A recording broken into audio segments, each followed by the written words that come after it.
अस्सलाम वालेकुम स्टूडेंट्स, उम्मीद है आप सब ठीक होंगे।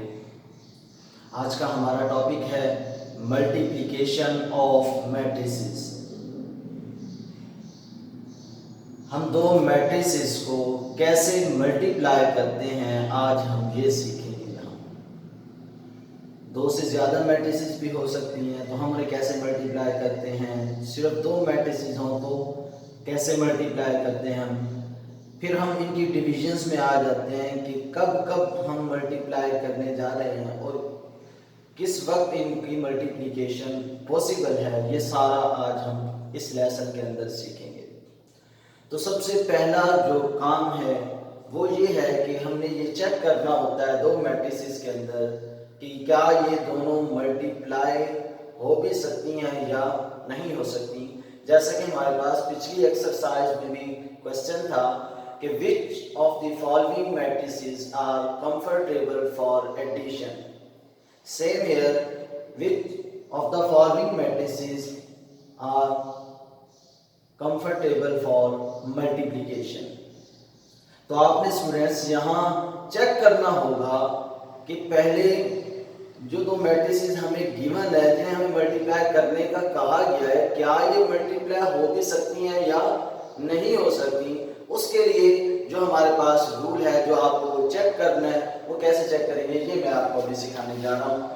ए B C D, E and F.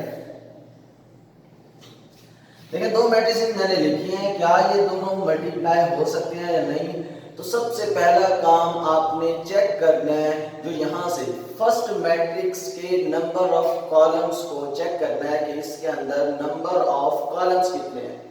First matrix के नंबर ऑफ कॉलम्स कितने हैं, यानी कॉलमों की तादाद कितनी है।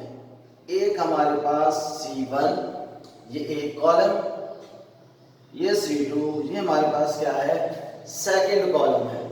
तो फर्स्ट मैट्रिक्स के कॉलम कितने हो गए, दो हो गए। अब आपने क्या करना है चेक करना है कि सेकंड मैट्रिक्स में रोज कितनी है। फर्स्ट मैट्रिक्स के कॉलम्स को चेक करना है, सेकंड मैट्रिक्स की रोज को चेक करना है। तो एक रो ये हमारे पास दूसरी रो, तो इसका मतलब इसके अंदर कितनी रोज हैं, दो। इसके अंदर कॉलम्स कितने हैं, दो। तो इसका मतलब ये दोनों मैट्रिसेस मल्टीप्लाई हो सकते हैं। क्या सीखा आपने कि अगर दो कॉलम्स को, अगर हमारे पास फर्स्ट मैट्रिक्स के दो कॉलम्स हैं और सेकंड मैट्रिक्स की दो ही रोज हैं तो हम उन्हें मल्टीप्लाई कर सकते हैं। तो रूल क्या हुआ कि अगर फर्स्ट मैट्रिक्स के कॉलम्स सेकंड मैट्रिक्स की नंबर ऑफ रोज के इक्वल आ जाते हैं तो इसका मतलब वो मैट्रिसेस कंफर्टेबल फॉर मल्टीप्लिकेशन। तो ये था हमारा बेसिक कंसेप्ट जो कि हमने सबसे पहले मल्टीप्लिकेशन में चेक करना होता है कि जो दो मैट्रिसेस हमें गिवन हैं क्या वो कंफर्टेबल भी हैं मल्टीप्लिकेशन के लिहाज से या नहीं है। तो उम्मीद है आपको ये समझ आ गया होगा कि हम इन्हें मल्टीप्लाई कर सकते हैं। क्यों कर सकते हैं, क्योंकि इसके नंबर ऑफ कॉलम्स और इसके नंबर ऑफ रोज क्या है, इक्वल है। फर्स्ट मैट्रिक्स जो आपने चेक करना है वो क्या होगा, नंबर ऑफ कॉलम्स। ठीक है जी। सेकंड मैट्रिक्स आप क्या चेक करेंगे जी, इसमें नंबर ऑफ रोज। तब हम इनको मल्टीप्लाई कर सकेंगे। अगर नंबर ऑफ कॉलम्स इक्वल होंगे सेकंड मैट्रिक्स की नंबर ऑफ रोज के तो वो मैट्रिसेस कंफर्टेबल फॉर मल्टीप्लिकेशन हैं, अदरवाइज वो कंफर्टेबल नहीं है, हम उन्हें मल्टीप्लाई नहीं कर सकते। ठीक है जी। अब हम आ जाते हैं इनके मल्टीप्लिकेशन हम करते कैसे हैं। ये तो था कि सिर्फ चेक करना कि हमने चेक कर लिया कि इनको मल्टीप्लाई हम कर रहे हैं, क्या ये मल्टीप्लाई हो भी सकते हैं या नहीं। जी हाँ जी, ये मल्टीप्लाई हो सकते हैं। अब होते कैसे हैं ये हमें यहाँ प्रोसेस सीख लें। आपको कल थोड़ा सा फोकस चाहिए आपका यहाँ। देखिए इसमें एक ही कॉलम है, तो हमारे पास जो नेक्स्ट मैट्रिक्स बनेगी सिर्फ उसके अंदर एक कॉलम होगा। तो बात जहन में रख लें ये कि जब भी जितने भी आपके पास कॉलम्स होंगे सेकंड मैट्रिक्स में, उतने ही कॉलम्स आपके यहाँ बनेंगे। तो इसका मतलब अब यहाँ कितने कॉलम बनेंगे? जो आपकी रिक्वायर्ड मैट्रिक्स होगी उसके कॉलम आंसर वाली मैट्रिक्स यानी उसके कॉलम्स कितने होंगे? एक होगा, क्योंकि यहाँ हमारे पास कॉलम कितना है सेकंड मैट्रिक्स में? एक ही है। इसलिए यहाँ हमारे पास जो आंसर आएगा वो एक कॉलम ही आएगा। ठीक है। अगर हमारे पास दो कॉलम्स हो जाते हैं तो यहाँ पर रिक्वायर्ड मैट्रिक्स में भी दो कॉलम्स होंगे। अगर इस रिक्वायर्ड मैट्रिक्स में यानी जो हमारे पास गिवन मैट्रिक्स है सेकंड मैट्रिक्स, उसमें तीन कॉलम आ जाते हैं, तो हमारी रिक्वायर्ड जो कि आंसर वाली मैट्रिक्स होगी उसके अंदर भी कितने कॉलम्स होंगे? तीन होंगे। अब रोज कितनी होंगी ये डिसाइड करना होता है। फर्स्ट मैट्रिक्स में जितनी रोज होती हैं उतनी ही हमारे पास यहाँ रोज होती हैं रिक्वायर्ड मैट्रिक्स में, यानी सॉल्यूशन जो हमारा आएगा उसमें उतनी रोज होंगी जितनी फर्स्ट मैट्रिक्स में रोज होती है। चलिए अब आ जाते हैं हम प्रोसेस की तरफ। प्रोसेस क्या है? ए को ई से मल्टीप्लाई करना, ये है फर्स्ट रो। इसे आप मल्टीप्लाई करेंगे इस कॉलम के साथ।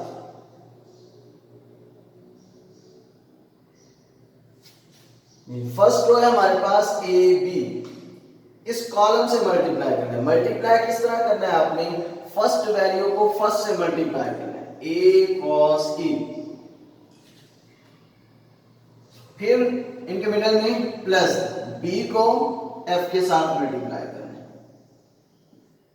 तो इसका नेक्स्ट कॉलम नहीं बनेगा, क्योंकि मैंने आपको कहा कि सिर्फ हमारे पास सेकंड मैट्रिक्स में एक कॉलम है तो एक है।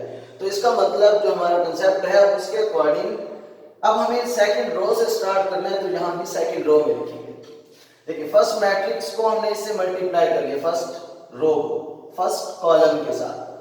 अब सेकंड रो को उसी तरह मल्टीप्लाई करना है उसी कॉलम के साथ, सी को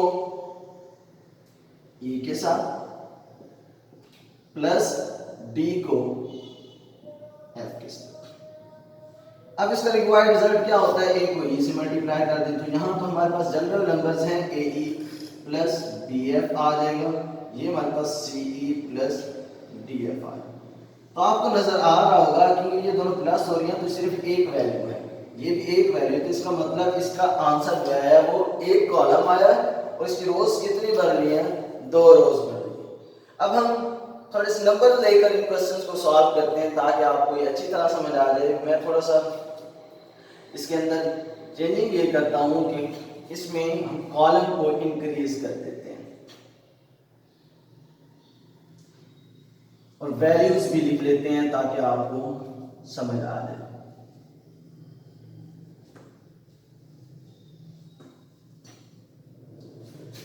जी 1 2 3 and 4 -1 -2 3 and यहाँ 5 लिख देते हैं, यहाँ लिख देते हैं 7।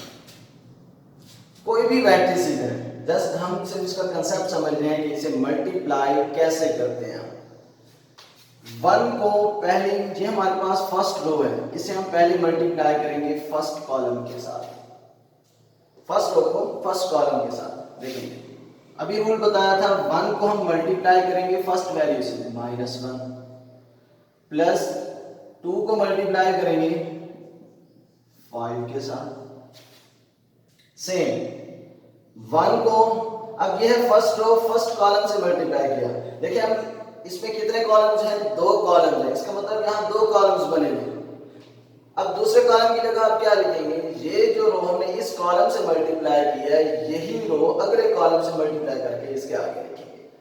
1 को हम मल्टीप्लाई करेंगे, प्रोसेस वही होगा, फर्स्ट वैल्यू को फर्स्ट के साथ मल्टीप्लाई करेंगे हम, सेकंड वैल्यू को सेकंड के साथ। ठीक हो गया। नेक्स्ट पे आ, अब इस रो को छोड़ देंगे हम, क्योंकि सेकंड रो की तरफ आ रहे हैं तो यहां से भी सेकंड रो को सॉल्व करना स्टार्ट करेंगे हम। ये नहीं है कि सेकंड रो की जगह हम पहली वाली को सॉल्व करके लिख दें। 3 से मल्टीप्लाई करेंगे हम फर्स्ट कॉलम में -1, क्योंकि फर्स्ट कॉलम में लिख रहे हैं तो फर्स्ट कॉलम से मल्टीप्लाई करेंगे -1 प्लस सेकंड वैल्यू को सेकंड के साथ 4 मल्टीप्लाई 5। नेक्स्ट की तरफ आ जाते हैं हम। अब सेकंड रो है सेकंड कॉलम, ये सेकंड रो सेकंड कॉलम में लिखना है तो इससे मल्टीप्लाई करना है 3 को -2 के साथ, 4 को 6 के साथ। मेरे ख्याल में आपको ये समझ आ गया होगा कि ये वैल्यूज कैसे लिखनी है। अब आपने ये वैल्यूज एक्यूरेट लिखी हैं या नहीं लिखी ये भी आप चेक करेंगे। देखिए ये ब्रैकेट्स लगाने का मतलब सिर्फ आपको समझाना यही था कि आप जब ब्रैकेट्स लगाते हैं आप उसके बाद अपने क्वेश्चन को चेक कर सकते हैं क्या मैंने ये क्वेश्चन ठीक लिखा है या नहीं लिखा। इसमें माइनस प्लस की गलती का चांस भी बहुत कम हो जाता है। देखें फर्स्ट है, आपने इसमें हर पेयर में फर्स्ट वैल्यू को देखना है। तो देखिए 1 2 3 4, मैं यहां लिख रहा हूं 1 2 3 4। आपको नजर आ रहा है किस मैट्रिक्स से मैच कर रही है, ये हमारी फर्स्ट मैट्रिक्स से मैच कर रही है 1 2 3 4। तो हमेशा जब भी आप ऐसे पेयर्स बनाएंगे तो दोनों साइडों पे आपको फर्स्ट जो एलिमेंट्स होंगे वो क्या देंगे, सेम यानी मैट्रिक्स देंगे और वो फर्स्ट मैट्रिक्स होगी। आप देख सकते हैं 1 2 3 4 एंड यहां 1 2 3 4 सेम है। नेक्स्ट आ जाए दूसरा जो आपने चेक करना होता है, इसमें जो ऊपर और नीचे फर्स्ट पेयर में वैल्यू होगी वो सेम होगी और वो इसकी फर्स्ट एंट्री होगी। इस तरह 1 2 3 4 नंबर्स वाइज आप इसी तरह नंबर देंगे 1 2 3 4। तो देखिए फर्स्ट वैल्यू -1, इधर जी सेकंड वैल्यू 5 एंड 5, ठीक हो गया जी। Third value -2, fourth value 6। अब आप कहेंगे हम ऐसे भी तो लिख सकते हैं। जी हाँ, आप इसे ऐसे भी लिख सकते हैं डायरेक्ट इन वैल्यूज को, वो भी मैं अभी आपको बताता हूं कि आप इसकी मल्टीप्लिकेशन में डायरेक्ट कैसे वैल्यूज लिखेंगे। अगर आपको वो कंसेप्ट समझ नहीं आ रहा कि वैल्यूज लिखनी कैसे हैं तो आप इन्हें डायरेक्ट भी लिख सकते हैं। कैसे, वो भी मैं आपको बताता हूँ, वो इसकी टेक्निक। पहले इसे हम सॉल्व करते हैं। 1 को -1 से मल्टीप्लाई करें क्या आएगा -1, ये प्लस एज इट इज 2 को 5 से मल्टीप्लाई करेंगे 10। दो वैल्यूज में से अगर एक का साइन नेगेटिव होगा तो उन्हें मल्टीप्लाई करते हुए हम उसका आंसर नेगेटिव ही लिखेंगे। अगर दोनों ही पॉजिटिव हैं तब भी पॉजिटिव, अगर दोनों नेगेटिव होंगे तब भी हमारे पास क्या आता है, पॉजिटिव आता है। तो यहां से अगर जिनका साइन चेंज होगा उसके साथ हम नेगेटिव लिखेंगे। देखिए इसका साइन चेंज -3 + 20, -2 + 12, -6 + 24। अब हम इसे सॉल्व करेंगे। ये दोनों प्लस या माइनस हो रही है वैल्यूज, तो दोनों में एक का साइन चेंज है तो हम इन्हें माइनस ही करेंगे। 10 - 1 9, 12 - 2 10, 20 - 3 17, 24 - 6 आ जाएगा हमारे पास 18। तो ये हमारे पास रिक्वायर्ड रिजल्ट है। आप चेक कर सकते हैं कि इसमें कॉलम्स कितने थे, 2 थे तो हमारे पास यहाँ 2 कॉलम्स हैं। इसमें रोज कितनी थी, 2 थी तो यहाँ हमारे पास रोज भी 2 बन रही हैं। तो ये हमारे पास रिक्वायर्ड मैट्रिक्स है। उम्मीद है आपको ये समझ आ गया होगा कि हम 2 मैट्रिक्स को मल्टीप्लाई कैसे करते हैं। अब आ जाते हैं हम डायरेक्ट कैसे लिखते हैं।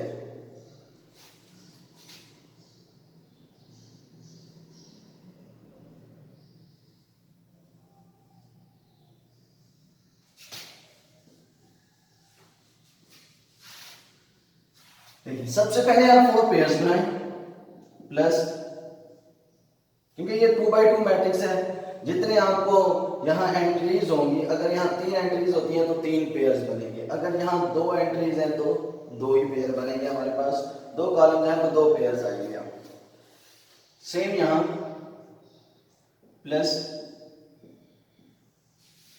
जी, सेम है।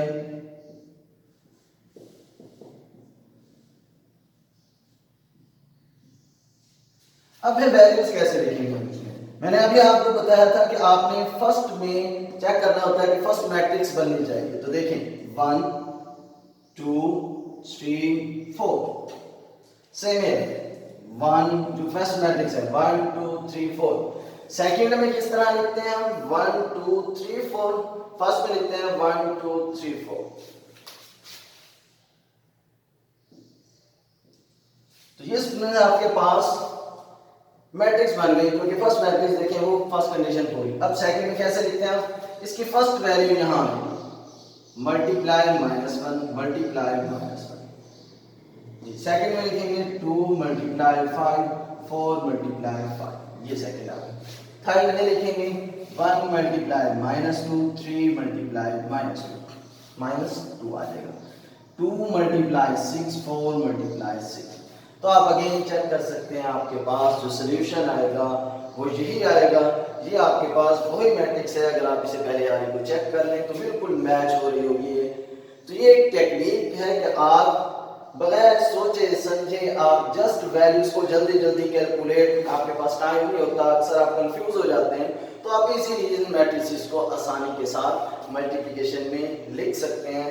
उसके बाद आप इसका सॉल्यूशन कर लेंगे। उम्मीद है आपको मल्टीप्लिकेशन ऑफ मैट्रिसेस अच्छी तरह समझ आ गया होगा। मज़ीद हमारी वीडियोस को देखने के लिए हमारे चैनल इजी मैथ को सब्सक्राइब कीजिए, ताकि आपके पास आने वाली हर वीडियो का नोटिफिकेशन पहुंच जाए। शुक्रिया।